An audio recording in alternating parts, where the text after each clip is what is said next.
La palabra se lee en el nombre del Padre, del Hijo y del Espíritu Santo. Amén. Y dice así el apóstol Pablo: por esta causa doblo mis rodillas ante el Padre de nuestro Señor Jesucristo, de quien toma nombre toda familia en los cielos y en la tierra, para que os dé conforme a las riquezas de su gloria, a ser fortalecido con poder en el hombre interior por su Espíritu, para que habite Cristo por la fe en vuestros corazones, a fin de arraigados y cimentados en amor, seáis plenamente capaces de comprender con todos los santos cuál sea la anchura, la longitud, la profundidad y la altura, y de conocer el amor de Cristo que excede a todo conocimiento, para que seáis llenos de toda la plenitud de Dios. Y aquel que es poderoso para hacer todas las cosas mucho más abundantemente de lo que pedimos y entendemos, según el poder que actúa en nosotros.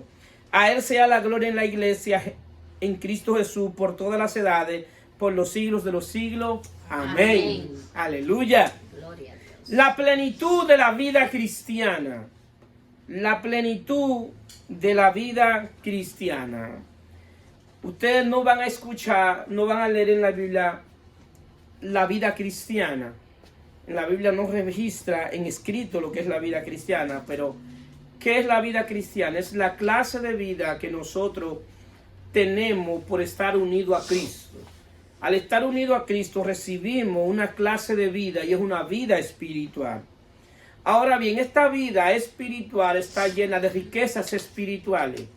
Jesús dijo que Él ha venido para que tengamos vida y vida en abundancia. ¿Qué significa la palabra abundancia?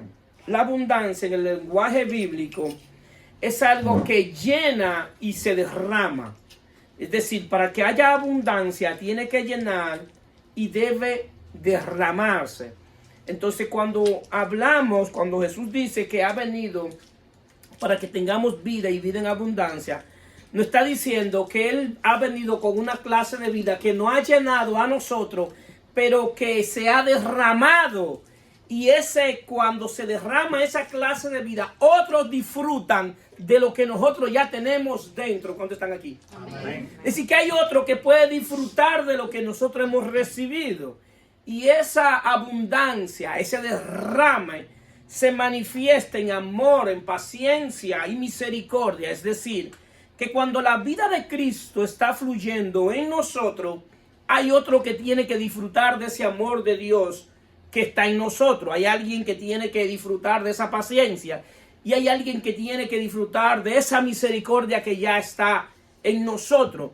Y no hay que hacer un esfuerzo para que suceda. Eso debe suceder automáticamente. No hay que decirle: Señor, yo voy a orar por Juanito para que Juanito dé fruto. Si Juanito está en Cristo, él tiene que dar fruto por su propia naturaleza. Amén. Es decir, que algo que tiene que manifestarse. Por eso dice Pablo que sobre los frutos del fruto del Espíritu no hay ley. No hay una ley que lo sujete, tiene que manifestarse. Entonces, una de las cosas que el apóstol Pablo le pudo llegar a esas profundidades espirituales fue que Pablo, cuando llegó a Cristo, cuando conoció al Señor y se reveló desde adentro, el apóstol Pablo se hizo un experto mirando los tipos, las sombras y la figura. Él miró hacia atrás en el Antiguo Testamento y vio que había muchas riquezas en el Antiguo Testamento, había muchas profundidades. Y la manera de él poder dar a entender a la iglesia la nueva vida en Cristo era viendo hacia atrás. Era viendo lo que Dios había hecho con el pueblo de Israel. Entonces él comienza a comparar los dos pactos, el pacto de la ley y el pacto de la gracia. Y se da cuenta que en el pacto de la ley, las promesas de Dios para el pueblo de Israel estaban ligadas a cosas terrenales, estaban ligados a cosas físicas, a cosas que ellos podían ver, estaba ligado a lo visible. Por eso Dios le ofrece una tierra, le da promesa de una tierra. Pero él se da cuenta que la nueva vida en Cristo está ligada a cosas espirituales, que aunque ustedes quizás no lo entiendan ahora, es mucho mejor que las cosas físicas, porque las cosas físicas tienen un tiempo de caducidad, pueden permanecer un tiempo, pero un día van a desaparecer. Y lo único que va a ser eterno es lo espiritual cuando están aquí. Amén. Así que lo que en verdad tiene valor es lo que nos ofrecen en lo espiritual. Por eso él decía que pongamos las miradas en las cosas que no se ven, porque las que se ven son perecederas, tienen tiempo de caducidad, pero las que no se ven son eternas. Es decir, que aún vamos a partir de este mundo y estaremos disfrutando de las riquezas espirituales en Cristo. Amén. Entonces ese es un privilegio, queridos hermanos, que no todos pueden tener. Hoy me dio mucha tristeza cuando vi en el Facebook, vi una gente de mi país que yo había visto mucho en el barrio y veo que murió, que partió. Y yo mismo me hice la pregunta, qué pena, porque quizás duró un tiempo en la tierra y nunca pudo disfrutar de Cristo.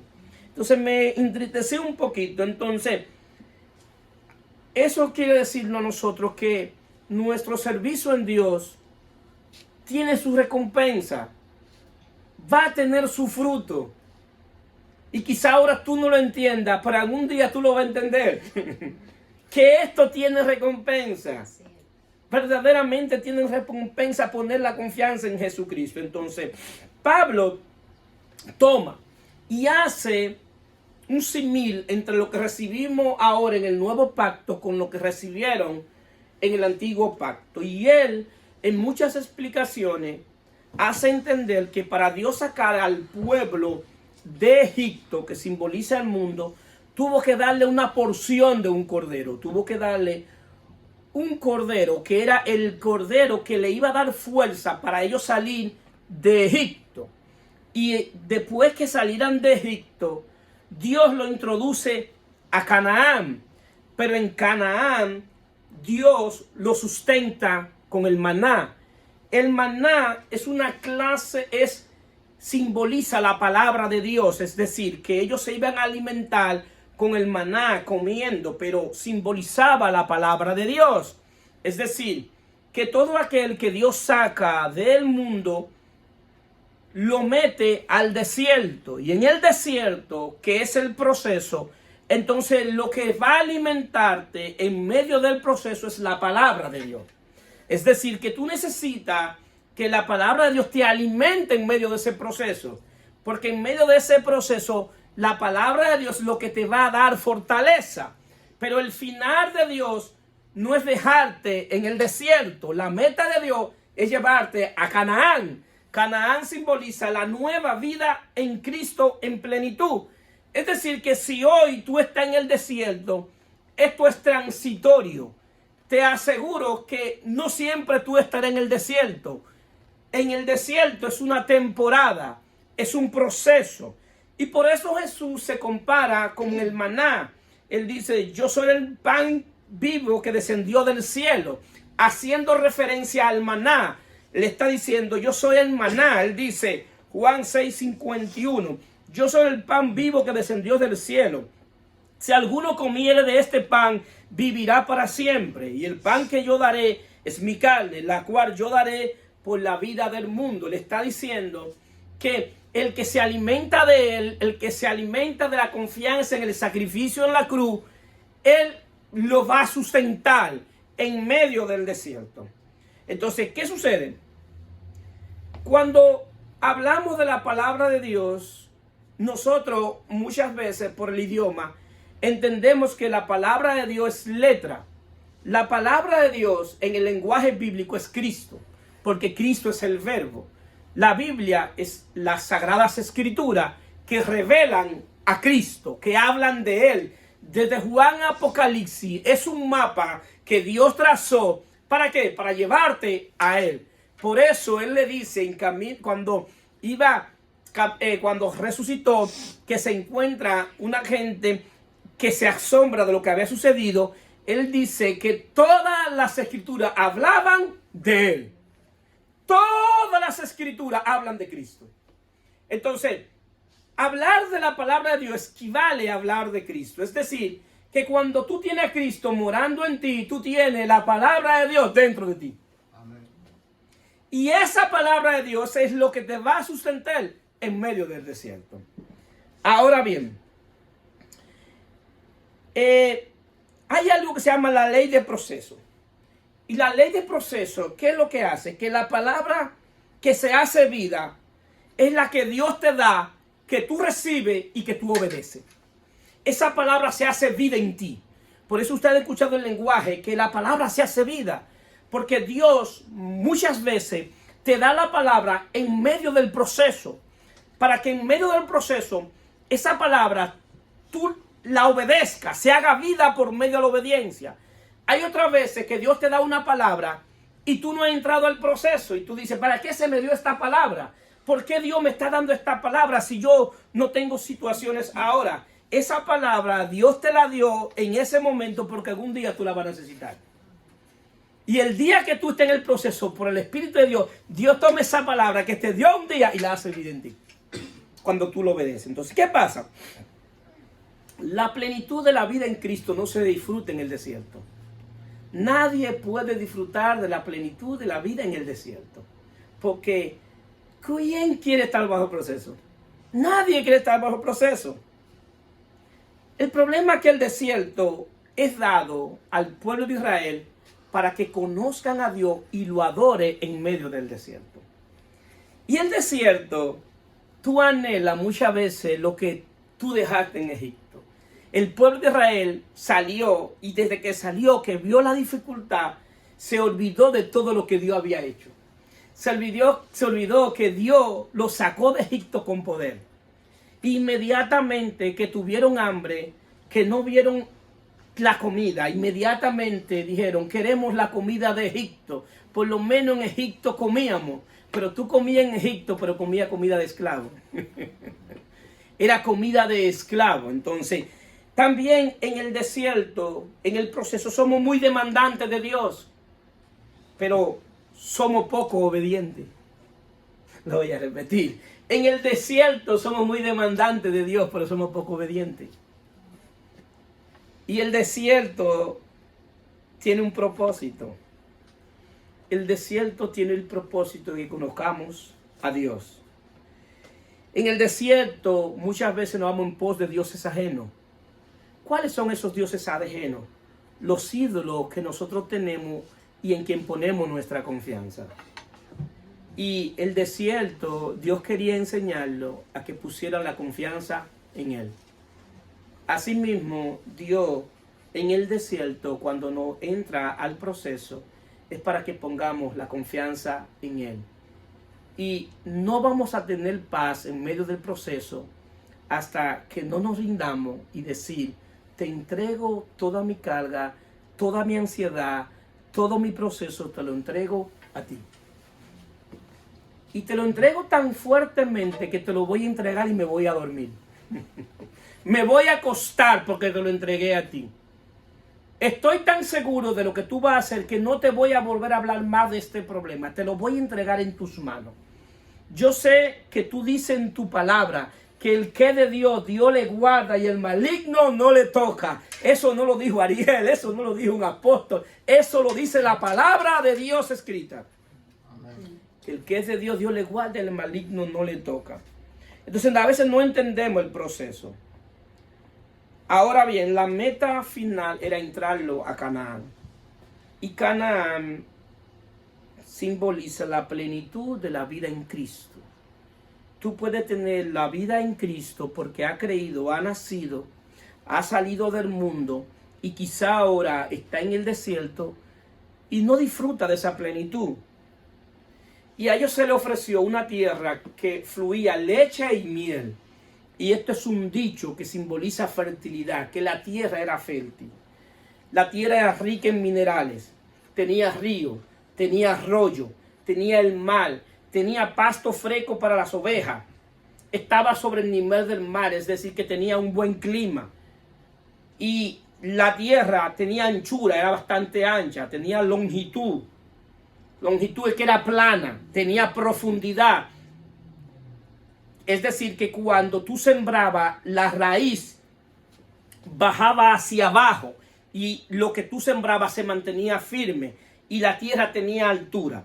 Es decir, que era buena para la agricultura y esa es la tierra que se le da. Entonces, ellos solamente tenían que creer lo que Dios le dijo. y tenían que entrar ahí y saber que ya por el carácter del Dios que ellos conocían, ellos podían disfrutar de esa tierra. Ahora bien, cuando nosotros llegamos a Efesios, en esta porción que leímos, es la segunda oración apostólica que Pablo hace. Pablo hace dos oraciones apostólicas ahí. Y la primera está en Efesios 1, pero la segunda es en Efesios 2. Y me llama la atención de esta oración apostólica, que son las oraciones que hacen los apóstoles. Los apóstoles no oraban por ellos, sino por el cuerpo. No tenían una mentalidad de que eran un grupo, sino que era un cuerpo. Que todo aquello que pertenecían a Cristo estaban juntos, eran sus hermanos. Y por la causa con la cual Pablo habla, y él dice, por esta causa, y la causa que él está hablando, por la cual está orando, es para que los gentiles, que somos nosotros, entiendan que por medio de la fe en Jesucristo son copartícimes del Evangelio. Que la fe en Jesucristo lo introduce a la promesa de Dios que Dios le había hecho al pueblo de Israel. Es decir, que la promesa que se le hizo a ellos de manera física, ahora se nos entrega a nosotros de manera espiritual. Pero, ¿qué es lo que Pablo quiere? Y lo que Pablo quiere, que los gentiles entiendan el evangelio de las inescrutables riquezas de Cristo. Pablo quiere que ellos entiendan que ellos pueden llegar a la plenitud de la vida en Cristo si entienden las inescrutables riquezas de Cristo. Que de la única manera que tú puedes entrar a esa plenitud es saber qué tú has recibido en Cristo. Que si tú no entiendes, nunca vas a disfrutar lo que tú recibiste. Que tú necesitas entender, pero eso dice leyendo lo cual poder entender. Es decir, yo leo y entiendo lo que Dios está diciendo. Y lo que Dios estaba diciendo a manera de tipo y figura, ahora yo se lo estoy escribiendo en una carta para que ustedes lo entiendan mejor. Es decir, él está diciendo, y él que quiere hacer entender, que para salir de Egipto se comieron una porción del cordero. Entrando en el desierto se comieron el maná. Pero en la nueva vida en Cristo sucede algo. Si se dan cuenta, cuando el pueblo entra, cuando ellos entran a Canaán, inmediatamente dejaron de recibir el maná. Debieron recibir el maná. ¿Por qué? Porque habían entrado a otro nivel en su relación con Dios. Pero, ¿qué es lo que simboliza eso? Que cuando tú entras del desierto a Canaán, Pablo te compara con un árbol y establece que la nueva vida en Cristo es una tierra y que tú como árbol fuiste plantado en esa tierra. Que de ahí en adelante, de lo que tú te vas a alimentar, no es de lo que venga de arriba, sino de lo que tú estás plantado. Que si tú estás bien plantado en la tierra, que es Cristo, en ese momento tú no tienes que esperar algo que venga de arriba, sino que como árbol tú vas a disfrutar de las riquezas que hay en la tierra. Que los minerales que tiene la tierra, tú como árbol lo vas a disfrutar. Y eso va a hacer que ese árbol crezca y sea fuerte. Y cuando ese árbol crezca y fuera fuerte, ¿qué va a producir? Fruto. ¿Por qué? Porque está plantado en una tierra que es rica. Y por eso usted ve en el lenguaje de la abundante riqueza de la gracia de Dios en Cristo. ¿Por qué? Porque compara la abundante riqueza de la tierra de Canaán con la abundante riqueza de la nueva vida en Cristo. Entonces, ¿qué pasa? El árbol disfruta de las riquezas de la tierra. Cuando la tierra es buena, disfruta de la llanura de la tierra. Disfruta. ¿Cuánto han visto que hay lugares que se dan buenos frutos? Por ejemplo, en mi país hay una tierra que se llama la tierra de Moca. En Moca hay una tierra que la yuca más cara es la de Moca. ¿Por qué? Porque es buena para esa tierra. Y en todas partes, allá hasta allá, es una tierra bien negra. Es tal que allá para engañar, buscan de esa tierra y cogen yuca de otro lugar y la ensucia de tierra y la venden como yuca de moca. Y la gente cuando dice, esa es la yuca de moca y es más cara que toda la yuca, porque la gente sabe que esa yuca es buena. Pero ¿por qué es buena la yuca? Porque es sembrada en buena tierra. Y así somos nosotros. Tú puedes ser buen árbol si te siembran en buena tierra. Y si Dios te sembró en Cristo, te aseguro que tú eres buen árbol. Amén. Y como algo, alguien tiene que comer de ti. Porque ese es el propósito. Entonces, ¿qué pasa? Él habla de la plenitud de la vida en Cristo. Pero él dice que de la única manera que se puede disfrutar de esta plenitud es si conocemos el amor de Cristo, que excede todo conocimiento, para que sea lleno de la plenitud de Dios. Que de la única manera que tú puedes disfrutar de esta vida plena es si tú conoces el amor de Cristo. Que es de la única manera. Y la palabra enseña que el Espíritu de Dios fue derramado en vuestros corazones. ¿Qué sucede? Donde mora el Hijo de Dios, Él lo llena todo de plenitud. Porque Él es que lo llena todo y en todo. Si tú estás en Cristo, si tú has creído en Cristo, sobre ti ha sucedido lo que se llama un pleroma, una plenitud. El asunto que quizás no lo está disfrutando en este momento. ¿Por qué? Porque al estar en el desierto no puede disfrutar ni entender de lo que Dios está haciendo en ti. ¿Qué sucede? En términos espiritual, en la nueva vida de Dios que tenemos en Cristo, fluye en nosotros por medio al amor de Él. Y cuando entendemos cuánto Dios nos amó, es que podemos entender verdaderamente lo que es el Evangelio. Hasta que nosotros no entendamos el amor de Dios, no vamos a entender qué es el Evangelio. Y Pablo habla bastante claro que lo que él quiere que los gentiles entiendan es el inescrutable Evangelio de Cristo. Yo quiero que ustedes entiendan ese evangelio, le dice Pablo. Porque cuando ustedes entiendan las riquezas de lo que ustedes tienen, no van a estar buscando por fuera lo que ya ustedes tienen por dentro. No van a estar buscando la felicidad en algo externo, porque la felicidad solamente te la puede dar Dios. Solamente Dios puede hacer al hombre feliz.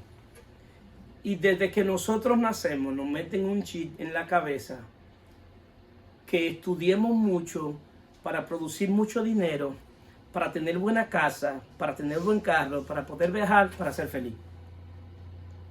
Pastor, ¿todo eso es malo? No, no es malo. El objetivo con que tú lo haces es el malo. La motivación.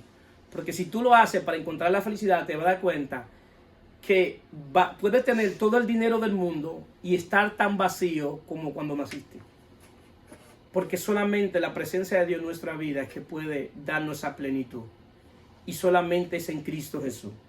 ¿Qué sucede? La salvación es por gracia. Eso no hay perdedera. Ya la tenemos. Y ya la tenemos, es por gracia, porque lo que recibimos fue una porción de Cristo. Para Dios sacarnos del mundo, nos dio una pequeña porción de Cristo. Y esa pequeña porción sirve para sacarnos del mundo. En el proceso nos va dando el maná. En el desierto no se producen frutos. Y la pregunta, ¿por qué Dios me mete al desierto? Si me puede hacer las cosas más fácil. Dios te mete al desierto para que cambie tu mentalidad. Porque si tu mentalidad cambia, tú nunca puedes entrar a Canaán. Por eso se le hizo tan difícil. Porque Dios lo que quería era que cambiaran su mentalidad y ver su actitud en medio del proceso. El desierto saca lo que tú tienes en el corazón. Y eso era lo que Dios quería. Sacar lo que ellos tienen en el corazón, lo que tenían en el corazón. Y así mismo es en nosotros. El desierto saca lo que tenemos en el corazón. Y por eso Él le dice por medio del profeta Isaías 29:13, Dice pues el Señor, porque este pueblo se acerca a mí con su boca y con sus labios me honra, pero su corazón está lejos de mí. Y su temor de mí no es más que un mandamiento de hombre que le ha sido enseñado. Dios le dice, ellos me cantan, ellos me adoran, ellos me lloran, pero su corazón está muy lejos de mí. ¿Y qué hace el desierto? Que saca lo que tú tienes en el corazón.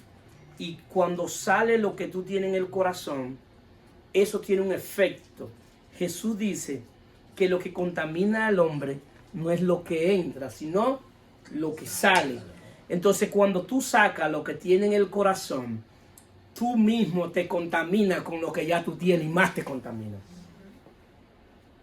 Cuando tú comienzas a hablar y a murmurar de Dios, eso lo que hace es que contamina más tu corazón.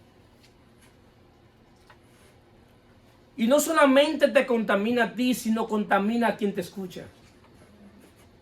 Porque la fe es por el oír y el oír por la palabra de Dios. Y nosotros fuimos diseñados después de estar en Cristo para hablar la palabra de Dios. Para anunciar las virtudes de aquel que nos llamó por su luz. Para anunciar lo que Él ha hecho. Para anunciar sus bondades. Para anunciar que nos dio vida cuando estábamos muertos en delitos y pecados. Para anunciar que aún en el momento que yo estoy viviendo, Dios ha sido bueno. Así es. Dios ha tenido cuidado de nosotros. Es para anunciarlo. Aún en el momento que estoy viviendo, yo debo anunciar y decirle a otro, aún así que tú me ves en el proceso, Dios ha sido bueno. Pastor, usted no sabe lo que yo estoy pasando. No hay nadie que esté en este camino que no haya entrado en proceso. Si usted me dice que está en este camino y no ha estado en proceso, yo le voy a preguntar qué es lo que usted ha creído, porque lo que va a hacer que tú te purifiques, que tu alma se purifique, son los procesos de Dios, administrados por Dios y por la gracia de Dios. ¿Qué es un proceso administrado por Dios y la gracia de Dios? Que Dios sabe qué cantidad de fuego debe ponerte. Y sabe cuándo debe bajar el fuego. Y sabe la intensidad que la gracia debe hacer para que el proceso no haga que tú te vayas. Es decir que hay lo que se llama fuego controlado. Que hacen un experimento y ponen un fuego y el fuego lo controlan. Así mismo son los procesos de Dios. Que Dios te mete en el fuego, por Él controla el horno. Él no deja que otro lo controle, sino Él mismo lo controla, porque Él sabe la cantidad de fuego que tú necesitas para el proceso. La plenitud de la vida en Cristo se puede disfrutar cuando tú comienzas a adorar en medio del proceso. Cuando tú comienzas a decirle a Dios, no te entiendo lo que tú estás haciendo. Yo no sé lo que tú estás haciendo, lo que sí yo sé que tú estás obrando en mí. Porque el proceso lo que me ha hecho es más débil. Y Dios dice, eso es lo que yo quiero. Porque mientras más débil tú eres y sabes de tu debilidad, más fluye mi gracia en ti. Porque mi gracia se perfecciona en medio de la debilidad. Entonces, el fuego es lo que hace es debilitarte. Y es bueno. Porque ahí Dios te quiere enseñar a que dependa de Él. Que no hay nada que nosotros podamos hacer fuera de Él que no dé resultado. Lo voy a repetir. No hay nada que podamos hacer fuera de Él que no dé resultado. Nada. Cuando digo nada, es nada. Puede dar un resultado momentáneo, pero al final vamos a ver las consecuencias. Ahora bien, la plenitud de la nueva vida en Cristo no se disfruta de manera particular, se disfruta como cuerpo. Es el cuerpo que puede disfrutar de la plenitud. Dice Efesios 1, 22, 23, y sometió todas las cosas bajo su pie y la dio por cabeza sobre todas las cosas a la iglesia, la cual es su cuerpo, la plenitud de aquel que lo llena todo y en todo. Es decir, que para yo vivir plenitud de la nueva vida en Cristo, no solamente debo estar plantado como árbol en la tierra que es Cristo, sino que yo necesito estar unido al cuerpo, que la plenitud yo no la puedo vivir independiente. Yo no puedo decir, me voy a trancar en mi casa a vivir plenitud. Para yo vivir plenitud tiene que ser con todos ustedes. Y para ustedes vivir plenitud tiene que ser unido al cuerpo. ¿Por qué? Porque en plenitud nosotros cuando oramos, oramos como hijos. Todos como hijos de Dios. Y por eso es que toma nombre que en la oración Pablo dice, ora por la iglesia como hermano en Cristo. Entonces él está diciendo que somos hijos del mismo Padre y que somos una familia. Que somos una familia. Y las familias se ayudan entre sí. La familia intercede uno por otro. La familia cuando ve una necesidad de otro, ¿qué hace? Ayuda. Es decir, que nosotros como cuerpo tenemos que velar no solamente por mis intereses, sino por los intereses de mi hermano. No solamente orar para que Dios me supla a mí, sino que también supla a mi hermano. Yo debo dedicar un tiempo en mi disciplina de oración a orar por cada uno de mis hermanos, por cada situación que tiene. Que Dios me revele qué yo le puedo ayudar, en qué yo le puedo aportar. ¿Por qué? Porque plenitud se vive como cuerpo. Independiente del cuerpo no hay plenitud. Entonces, ¿qué sucede? Esta plenitud está en las riquezas de la gloria de Cristo. ¿Qué es la riqueza de la gloria de Cristo? Esta riqueza de la gloria de Cristo nos fortalece a cada uno de manera individual y de manera colectiva por el mismo Espíritu. La riqueza de la gloria de Cristo es la riqueza que Cristo recibe después de la resurrección. En la dinámica de las tres etapas de Cristo, en la resurrección, Él recibe toda gloria, toda honra. He hecho Señor y Cristo. He hecho cabeza de la nueva creación. Tiene el cargo político más importante en el mundo cósmico. Nadie está por encima de Él. El único nombre que se escucha en el cielo y que se le daba a los hombres para que sean salvos es el nombre de Jesús. Cristo es un título. Entonces, en Cristo, cuando Él resucita, el Espíritu que Él envía es el Espíritu del Cristo resucitado lleno de gloria. Por eso es que cuando nosotros, vayamos a partir, se nos va a dar un cuerpo glorificado. Pero el cuerpo se glorifica porque por dentro se nos metió la gloria de Dios. Entonces el cuerpo es glorificado por eso. Entonces esa gloria de Dios que se nos metió por dentro fortalece al hombre interior en el espíritu. Es decir, que el espíritu que levantó a Cristo de entre los muertos se te mete por ti, pero ahora en un estado de mayor poder, porque ahora se mete glorificado dentro de ti. Si es una etapa mayor de gloria, es el mismo espíritu, porque no estoy hablando de dos espíritus. Lo que pasa es que es una etapa mayor de gloria. Entonces, ¿qué sucede? Ahora esta gloria que está en mi espíritu necesita hacer una obra en el corazón. ¿Por qué? Porque Él quiere que la gloria que está en mi espíritu pase a mi corazón. El corazón habita el amor y la conciencia. ¿Cuál es el problema del corazón? Que el corazón por la que hemos vivido se ha puesto como roca. ¿Cuántos de ustedes han escuchado que dice, él tiene un corazón duro? Está diciendo, tiene un corazón de roca. Pero cuando tú sepas que él ha vivido o ella ha vivido, vas a ver por qué su corazón está así. El peligro del que el corazón cuando es como roca, la palabra de Dios se revela o se identifica como que es miel que produce paladar. Que cuando tú te comes el rollo, sabe como a miel. Y te sabe lo buena que es la miel, ¿verdad? Pero también Jeremías la presenta de otra manera. Dice, ¿no es mi palabra como fuego, dice Jehová, y como martillo que quebranta la piedra?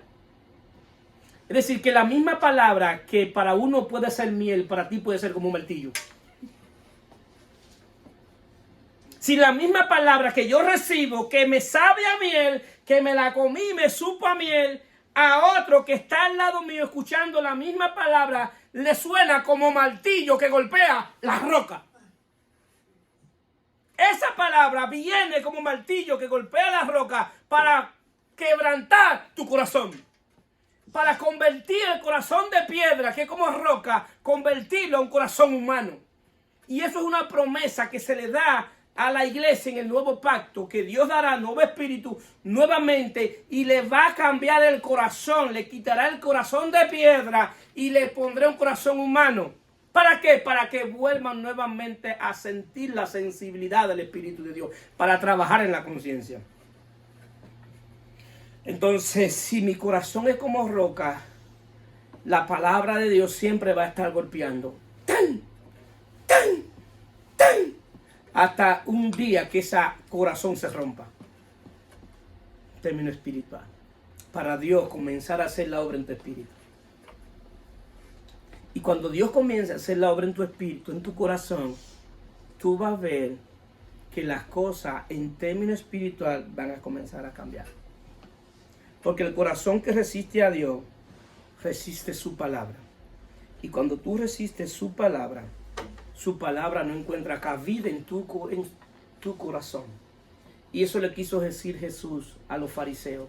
La razón por la cual ellos no creyeron era porque la palabra de Jesús no tenía cabida en su corazón. Ellos rechazaban la palabra. Y sabiendo que Jesús era Dios, lo rechazaron. Cuando Jesús va a hablar con Nicodemo, hay algo que me llamó la atención, que Nicodemo dice, sabemos que tú vienes de Dios.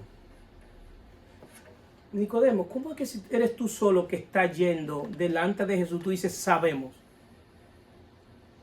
Porque había un grupo dentro de los fariseos que sabían que él venía de Dios. Y mandaron a Nicodemo, ve donde él.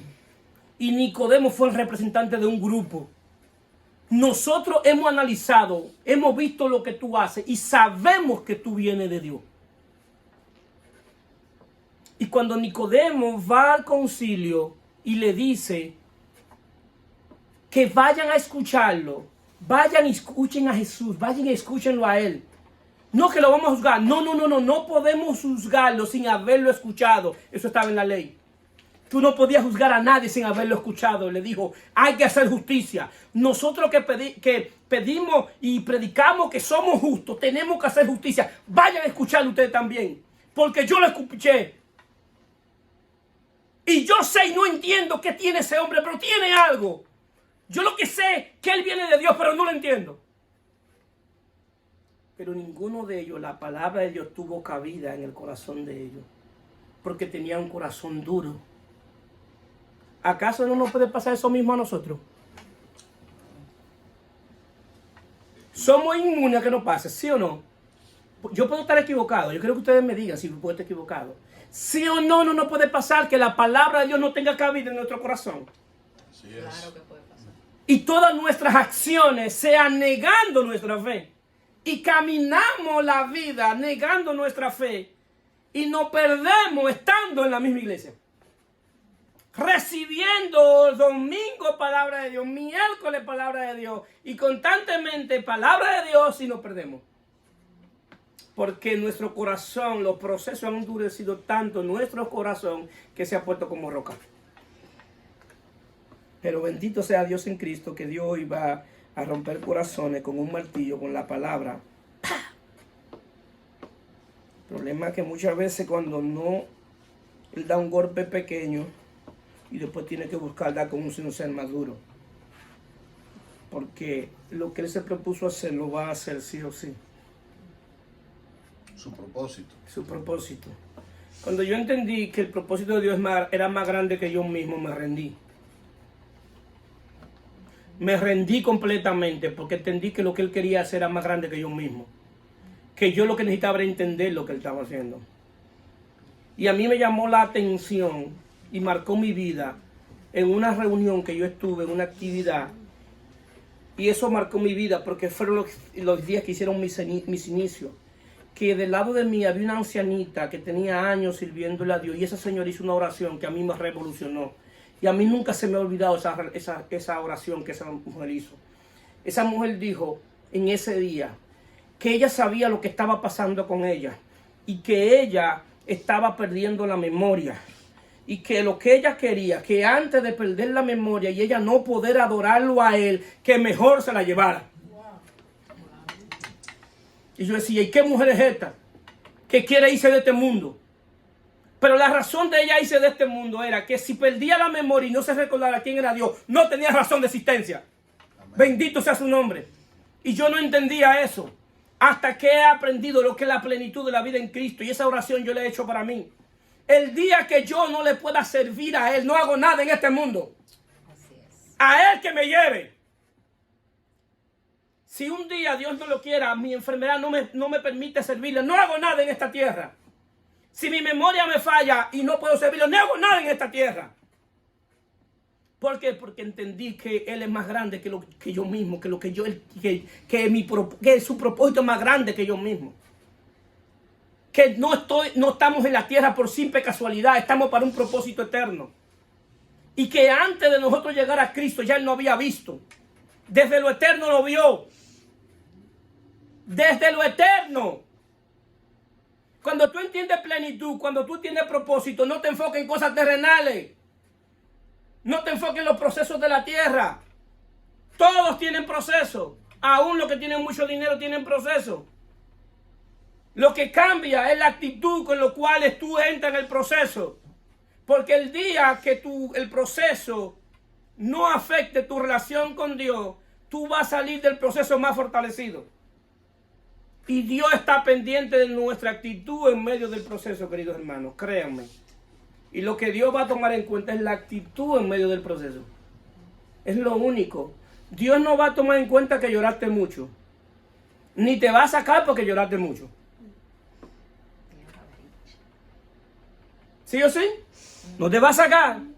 ¿Por qué? Porque Él quiere cumplir su propósito. Entonces, cuando tú entiendes eso, cuando tú entiendes el propósito, cuando tú entiendes la nueva vida en Cristo, cuando tú entiendes el propósito de Dios, te das cuenta que lo mejor para ti es rendirte ante el propósito. Hay una parte de nuestra vida sentimental que es nuestros hijos, nuestra familia. Pero cuando yo entendí que el propósito es más grande que mi madre, que mi padre y que mis hijas, yo dije, yo te entrego todos los míos, yo te lo entrego a ti.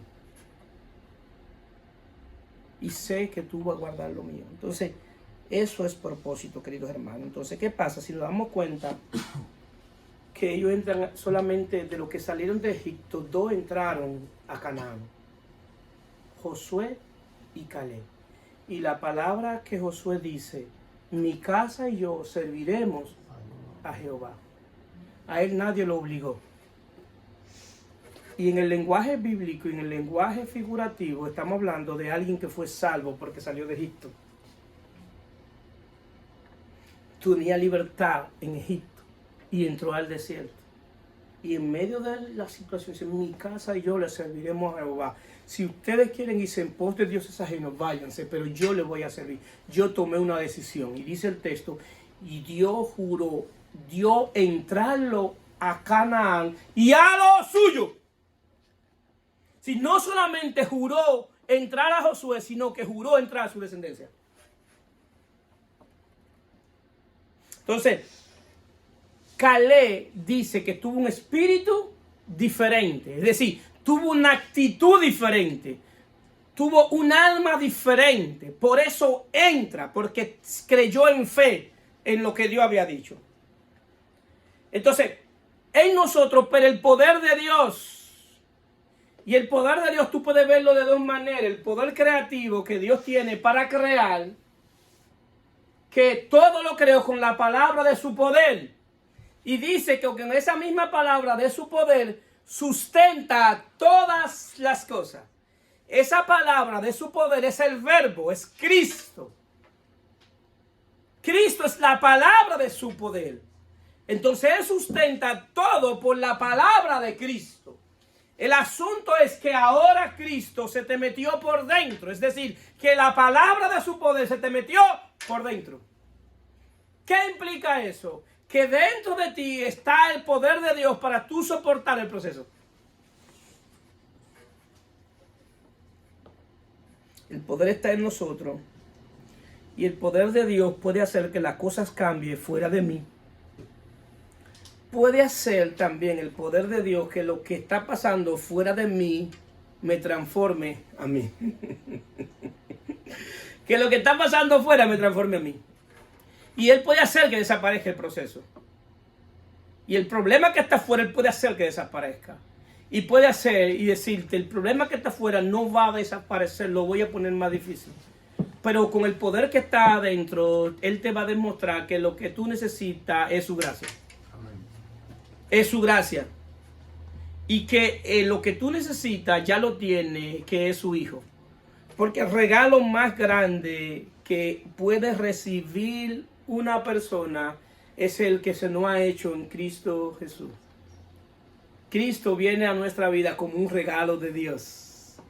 Porque de tal manera amó Dios al mundo que ha dado a su único hijo, para que todo que en él crea no se pierda, mas tenga vida eterna. Yo le voy a pedir perdón por esto.